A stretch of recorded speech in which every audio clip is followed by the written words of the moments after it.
Paper leak అయిందనే వార్తలు తనను షాక్లోకి నెట్టాయంటున్నారు first rank సాధించిన ఉజ్వల్.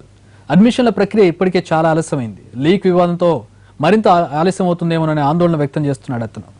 తాము ప్రభుత్వ ప్రకటన కోసం చూస్తున్నామని, మరోసారి పరీక్ష నిర్వహిస్తే రాయడానికి సిద్ధంగా ఉన్నానంటున్న ఉజ్వల్తో మా ప్రతినిధి Raghavendra face to face. Telangana EAMCET అనుమానాలపై సిఐడి విచారణ మొదలైంది. ఇప్పటికే దర్యాప్తు బృందాలు విచారణ మొదలుపెట్టాయి. Telangana EAMCET top ranker Ujwal మనతో ఉన్నారు. ఎటువంటి ఫీలింగ్స్ అతనిలో ఉన్నాయి? ఎంసెట్-2 సిఐడి విచారణ నేపథ్యంలో ఎగ్జామ్ కంటే ముందు ఎలా ప్రిపేర్ అయ్యారు, రిజల్ట్స్ వచ్చినప్పుడు ఎలా ఎంజాయ్ చేశారు, ప్రస్తుతం వస్తున్న ప్రచారం నేపథ్యంలో ఎట్లా ఫీల్ అవుతున్నా అన్న విషయాల ఉజ్వల్తో మాట్లాడి తెలుసుకునే ప్రయత్నం చేద్దాం. ఉజ్వల్, చెప్పండి, మీరు తెలంగాణ ఎంసెట్-2లో టాప్ ర్యాంకర్గా నిలిచారు. ఇప్పుడు ఎంసెట్ సంబంధించి పేరెంట్స్ నుంచి కొందరు అనుమానాలు వ్యక్తం చేశారు, ఇన్వెస్టిగేషన్ కూడా మొదలైంది. యాజ్ ఏ టాపర్గా ఇది తెలిసినప్పుడు, ఈ వార్త తెలిసినప్పుడు కానీ, ఎవరైనా ఫ్రెండ్స్ చెప్పినప్పుడు కానీ ఎటువంటి ఫీలింగ్స్ మీ లోపల వచ్చాయి? అంటే ఫస్ట్లో అయితే షాక్ అయ్యానండి, ఇలా కూడా జరుగుతుందా అన్నట్టు కొంచెం షాక్లో ఉన్నాం. కానీ అంటే ఇంకా ఇన్వెస్టిగేషన్ జరుగుతుంది కాబట్టి చూద్దామండి ఏం జరుగుతుందో. అది టీఎస్ ఎంసెట్-1 అది పోస్ట్ పోన్ అయ్యి ఇంకోటి రాయాల్సి వచ్చినప్పుడు కూడా కొంచెం డిసప్పాయింట్ అయ్యామండి. కానీ ఇంకో ఆపర్చునిటీగా తీసుకొని బాగా చదువుకొని మంచి మార్కులు అయితే తెచ్చుకున్నామండి. కానీ మళ్ళీ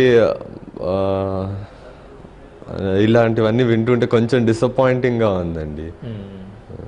అంటే ఎంసెట్ నీట్ అనే ఒక కన్ఫ్యూజన్ కూడా వచ్చింది. అదే బైపీసీ మెడిసిన్కి వెళ్ళాలన్న స్టూడెంట్గా అప్పుడు ఏమనిపించింది? అంటే మీ ఫ్రెండ్స్ కానీ మీరంతా ఎటువంటి డిస్కషన్ చేశారు? అంటే కొంచెం సైకలాజికల్గా అంటే ప్రెషర్ ఉండేదండి కొంచెం.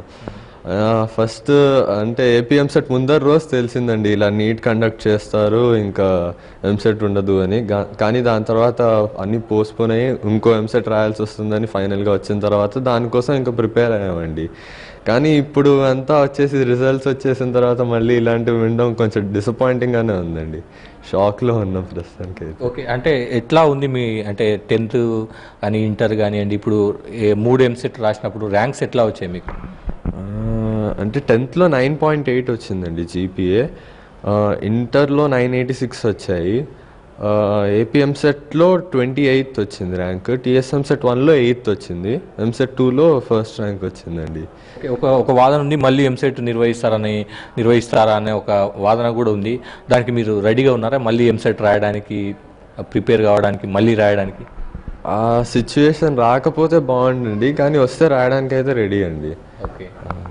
ఓకే, ఒకవేళ ఎంసెట్ మళ్ళీ రాయాల్సి వస్తే దానికి రెడీ అని ఉజ్వల్ అంటున్నారు. ఉజ్వల్ మదర్ మనతో ఉన్నారు, వారితో కూడా మాట్లాడే ప్రయత్నం చేద్దాం. చెప్పండి మేడం, ఎంసెట్-2కి సంబంధించి వార్తలు చూస్తున్నారు.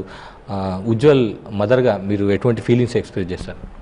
అంతేనండి, షాక్. మాకు కూడా కొంచెం డిసప్పాయింటింగ్గానే అనిపించింది. అదే చూద్దాం ఏం జరుగుతుందో. చాలా ఫస్ట్ ఒక రోజైతే మాత్రం చాలా షాక్లో ఉన్నాము. తర్వాత ఇంకా ఇలా కాకపోవచ్చనే అనిపిస్తోంది మాకు. ఇదేం జరగకుండా ఉంటేనే బాగుంటుందని అనుకుంటున్నాం. మొత్తం మీద కష్టపడి చదవాలని చెప్తున్నాం. అదేవిధంగా మరోసారి ఒకవేళ ప్రభుత్వం కనుక ఎంసెట్ మరోసారి నిర్వహించాల్సిన పరిస్థితి వస్తే రాయడానికి సిద్ధంగా ఉన్నానంటున్నారు. అయితే ఆ అవసరం రాదన్న ఫీలింగ్ని కూడా ఉజ్వల్ ఎక్స్ప్రెస్ చేస్తున్న పరిస్థితి. కెమెరామెన్ రవితో కలిసి రాఘవేంద్ర, ఎన్టీవీ, హైదరాబాద్.